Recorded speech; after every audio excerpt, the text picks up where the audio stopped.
செந்தில் சொல்றாரு சிரிச்சுக்கிட்டே, அப்பா எனக்கு கவர்மெண்ட் வேலை கிடைச்சிருச்சுப்பா. கோமதி சொல்றாங்க, என்னங்க என் பிள்ளைக்கு வேலை கிடைச்சிருச்சு, ஸ்வீட்ட சாப்பிடுறா செந்திலு. பாண்டியன் ரொம்ப சந்தோஷப்படுறாரு. செந்திலு, உன்னைய நினைச்சா ரொம்ப பெருமையா இருக்குடா. மீனாவோட அப்பா வர்றாங்க பாண்டியன் வீட்டுக்கு, சந்தோஷமா சிரிச்சுக்கிட்டே. பாண்டியன் சொல்றாரு, சம்மந்தி, என் மகனுக்கு ஈஸியா கவர்மெண்ட் வேலை வாங்கி கொடுத்துட்டீங்களே. அதுக்கு மீனாவோட அப்பா சொல்றாங்க, அங்க வேலை செய்யற அதிகாரி எனக்கு ரொம்ப வேண்டப்பட்டவரு.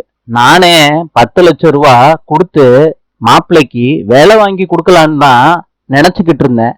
ஆனா சம்மந்தி, நீங்களே உங்க மகனுக்கு 10 லட்சம் ரூபா கொடுத்து வேலை வாங்கிட்டீங்களே. வர்றேன் சம்மந்தின்னு சொல்லிட்டு மீனாவோட அப்பா கிளம்பிடுறாங்க. பாண்டியன் இத கேட்ட உடனே ரொம்ப கோபமாயிடுறாரு.